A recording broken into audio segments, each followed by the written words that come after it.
Hey, it's me, Jimmy, and you remember Carl. Now, in this segment, we're going to be talking about job planning for qualified workers. Hey, Carl, you qualified? Oh, you bet. What makes you qualified? I've been doing this job for almost 5 years. Well, that doesn't necessarily make you qualified. Oh, well, I was just assuming. No assumptions here. Now, according to the NFPA 70E and NEC, a qualified person is one who has skills and knowledge related to the construction and operation of the electrical equipment and has received safety training to recognize and avoid the hazards involved. To be qualified, a person must be skilled and knowledgeable through training or experience with the construction and operation of electrical equipment. And they've got to be trained to recognize and avoid the hazards of that work. Hey, that's me. I've had classroom training and on-the-job training. Good for you. Now, you can also be considered qualified if, while you're doing your on-the-job training, you demonstrate an ability to perform a specific duty safely, and you're under the direct supervision of a qualified person. But in that case, you may only be considered qualified to perform that specific duty. Just like an employee may be qualified to use certain kinds of equipment, but unqualified to use others. Here's what it all boils down to. To be qualified, a person must show documented proof of safety training on understanding, recognizing, and avoiding electrical hazards. This is the employer's responsibility. The person must be trained to determine the nominal voltage and safe working distance around electrical equipment. Be trained in the selection, use, and care of personal protective equipment, clothing, insulating tools, test equipment, barriers, etc., necessary to perform the tasks. Trained to perform the tasks safely, and trained in CPR and first aid if medical help is not readily available in the workplace. And aside from all of that, he or she has got to demonstrate knowledge of the equipment operation and the electrical installation. Are we all done? Not yet. Now, what's the difference between a qualified electrician and a qualified person? About 20 bucks an hour? Come on, I'm talking about qualifications here. Well, me and the guys were just talking about that. Now, if I'm not mistaken, a qualified person needs to be trained to do a couple tasks, maybe only one? You're on the right track, Carl. The qualified person must also be safety trained to understand, recognize, and avoid the electrical hazards associated with the specific task, understand their limitations in performing the task, be equipped with the proper PPE and test equipment for the task, and know when and how to use and care for the PPE and equipment. So, how's that different from a guy like you, a qualified electrician? Well, for one thing, the qualified person didn't have to shell out a couple $1,000 to go to trade school.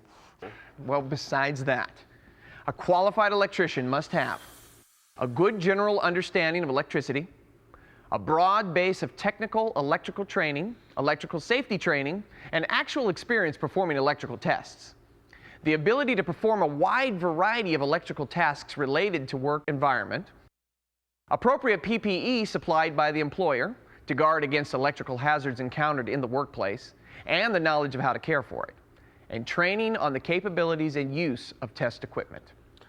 But no electrician is qualified for all electrical work, right? No, absolutely not. Now, let's talk about the job briefing. At the beginning of your shift, you and your crew should take a few minutes to thoroughly go over a detailed job briefing. This briefing should cover the hazards associated with the job that you're about to perform, work procedures for that job, special precautions that you may need to take, energy source controls, and the personal protective equipment required for the job. Okay, sounds good. We through here? No, not yet. Not so fast. What? Well, let's talk about those hazards. Why don't you give me a for instance? Let's see. You need to identify the voltage levels involved in the job you're about to perform. You need to identify the skills required to do the job properly and verify that you have those skills. You should identify any secondary voltage source, identify any unusual work conditions, be prepared with the appropriate tools and experience, identify the number of people needed to do the job. You need to identify the shock protection boundaries and the available incident energy.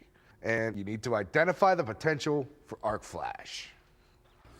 Wow, Carl, I'm impressed. Thank you. The only other thing that you might want to add is the general work environment considerations. You know, hazards that you need to consider if you're working on an elevated surface or if you're working in extreme temperatures. Right. Now, Let's talk about work procedures and special precautions. Who's got time for that? You're standing here making your little video program. No offense, but some of us have real work to do. And that's exactly what I'm talking about. If you go rushing out there to start your work without thinking these things through, somebody could get seriously injured. Okay, what about work procedures and special precautions? Well, before you begin any type of actual work, you need to determine if the equipment can be de-energized. Are backfeeds of the circuits to be worked on possible? And ask, is a standby person required? So I'm supposed to ask those questions? You're the only one who's going to be doing the work, aren't you? It's crazy. They're not going to send me out to work on energized equipment without asking those questions first. Okay, you see? There you go again. What? You're assuming. Never, ever assume, especially when you're working on energized equipment. You don't have to yell. Okay, I'm sorry, Carl, but look, this is really important stuff. Next, you should talk about the purpose of the task. Same as every other task, to get paid. Okay, wise guy, besides getting paid, you and your crew should talk about what you're trying to accomplish on this job. And you should also discuss the number of people needed to do the job, and what their qualifications need to be. Talk about the hazardous nature of the work and the limits of approach. Talk about safe work practices and the proper protective equipment that you'll need. Talk about insulating materials and tools used for this job. And what are the precautionary techniques you and your crew will be using? Do you have up-to-date electrical diagrams and equipment details to work from? And are there unique features about this job? Do you have sketches or pictures of them? And any other reference data that's relevant to this particular job? And you need to check that everyone on the job is skilled and knowledgeable with the equipment and the facility. Oh, that's my job? That's everybody's job. Your crew needs to go through the checklist as a part of your pre-job meeting in the morning. Hey, you guys are the ones that are going to be poking around energized equipment. Don't you want to be as careful as you can? Yeah, but what about routine work? Routine work should be treated pretty much the same as repetitive tasks. A thorough job briefing should be conducted before the start of work on the first day. If there are any changes to the job, or if there are any new hazards that might be encountered, another job briefing should be held to discuss these. So that's it? That's pretty much it. That's not too bad. My crew could probably cover that in about 15 minutes. Hey, that's all there is to it. Make sure that everyone is on the same page, know what the job is about, what the hazards might be, and make sure that everyone is adequately prepared and protected. I could live with that. Oh, and one last thing. The last part of the job briefing and planning checklist is about preparing for an emergency.